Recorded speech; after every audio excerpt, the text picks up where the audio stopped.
apparently the DOJ decided, hey, you know what? We should probably do our jobs. Like, we should take this shit seriously. What a crazy idea. And so they indicted 10 of the Oath Keepers, and also their founder and leader. So that's 11 Oath Keepers were indicted with sedition charges, or sedition conspiracy charges, for their actions during January 6th.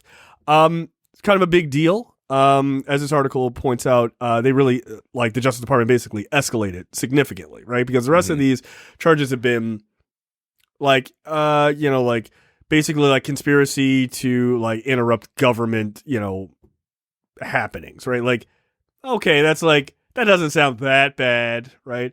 But sedition sounds real bad because it is real bad. The problem here, really, this.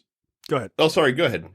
No, I was just going to say, like, the problem here, and it's not so much a problem, but it actually should be this way, is that the burden to get a conviction on sedition charges is incredibly high. Good. It should be high. On sedition charges, yes, but I'm pretty sure that's why they are charging them with conspiracy and not sedition, because like sedition, like the way that I've heard like legal scholars talk about it, like you almost have to be successful in order to get be successfully charged with sedition. So it's kind of like an oxymoronic charge, because like if you're successful, then in theory, like you're not really gonna have to worry about such a thing. Right. But that's what the conspiracy charge is for, is that this obviously did not succeed, but they're gonna lay the groundwork that, they were definitely trying to do this, which I'm hoping has a lower standard of proof. No one should really be surprised it took this long to get to this point. Much like when you go after like the mafia, you don't just fucking charge, the Don right away. You don't charge the Godfather day one, like boom, straight off. done. Yeah, you gotta round up the underlings, and then they give you information that you can then use to round up all the capos, and then once you get all those guys, they give you the information to turn on the Don. So like they're working out, and I'm using the Don, as a bit of a double entendre. Right. But like right now we're getting like the capos, rounded up, because all the foot soldiers are have gotten hit with their their relatively light crimes. Right. But they're providing the information that lays the groundwork, hopefully, for for these bigger fish that they can then trade up for the biggest fish. Yeah. Ideally. The biggest dumb fish. So I do want to read, this is the sort of the legal code for sedition conspiracy, just so we're all on the same page here.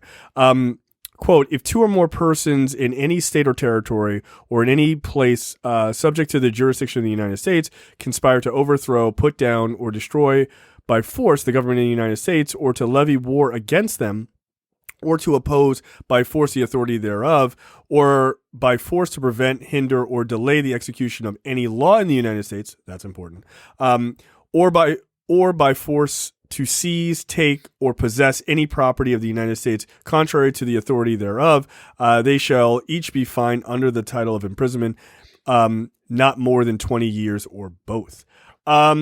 Yeah, so there's a good chance these guys could easily eat 20 years. Now, there's also, what does this look like, right? Like, you're right. This is almost like a, dealing with the mob, right? Like you're kind of rolling people up.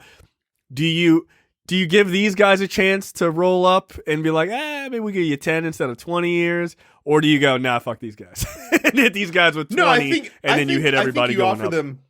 I think you offer them an olive branch if there's something to be offered. Like if they can provide you with like direct communication with people in like the Trump orbit, like if you somehow like if you find like communication between, fucking One-Eyed Willie here and Stewart like Rhodes. Mark Meadows, yeah, then I feel like that's worth a massive reduction in sentence if you can do that. So right, and so here's the thing, like, and that may be what's happening, because there is interestingly enough, Stewart Rhodes through his attorney, has basically started this idea of like, well, our guys were there, like, when the shit went down because they were basically deputized by the Trump administration. Mm-hmm. That's their argument. And I mean, the obvious question is, well, who told you that was true? And if there is proof, like right. if you have like documentation or some sort of receipts on that, and they're like, look, when Mike Pence gives the go ahead for this, you guys rush in and take over the government, like, you do your thing.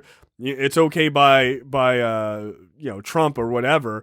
Then they're in a world, like, whoever told them that is in a world of trouble. Like, yeah, that's it. Like that's a as much as I want to see these guys never see the light of day, I'm 100% okay with them getting 10 years if they roll and just super nail everyone above them. Like, yeah, all right, fine, 10 years, whatever.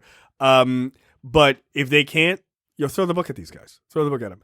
But look, like I said earlier, this does prove, Merrick Garland's actions here prove that both the left and the right were actually wrong, right? The left said Merrick Garland was doing nothing, which isn't true. And look, I'm a part of that. I'm not even going to lie. Like, I'm like, dude, where are you on this? Like, these Pitty prosecutions of like the QAnon shaman and all this other bullshit. Who cares about that? That stuff is irrelevant. Let's get to the big dogs, right? Like, and there's still other people. There's still other people they gotta go after. So I'm happy to say that I was wrong about that, and I'm glad I was wrong about that. I'd like to think that other people also on the left would be able to admit that they were also wrong, but I doubt it. Well, again, the problem is that the DOJ, especially, like, even more than regular law enforcement agencies, are very buttoned up about stuff that they're working on. I mean, we talked about it last week, with the way that, Ted Cruz was able to try to score points by making it appear as if the FBI had a hand in, the involvement on the day, just because he was asking questions that he knew that the FBI couldn't answer. Like, someone on the Democratic side could have been like, is Ted Cruz an FBI informant? And they would have been like, I can't answer. Like, I can't answer that question. Like, you could have done the same fucking thing. Incidentally, that's what I would have done as a Democrat. I would have done that, dude. I would have started asking ludicrous questions and be like, no, as you can see, they can't answer these things because that's the way it works. So what this guy was talking about earlier is a bunch of bullshit. Like, come on, man. Like, you use the power you got. Like, you can use it to basically make him look like a fool. And I would just be like, did Ted Cruz's father, was he a part of the JFK assassination? Donald Trump says so. Oh, well, we can't say anything. Oh, that's crazy, Ted. That's wild, dog. I'm sorry. That's crazy. Like, use it. Use the power that you have. Did Ted Cruz help plot the January 6th insurrection as revenge against Donald Trump for calling his wife ugly? Like, I can't answer that question.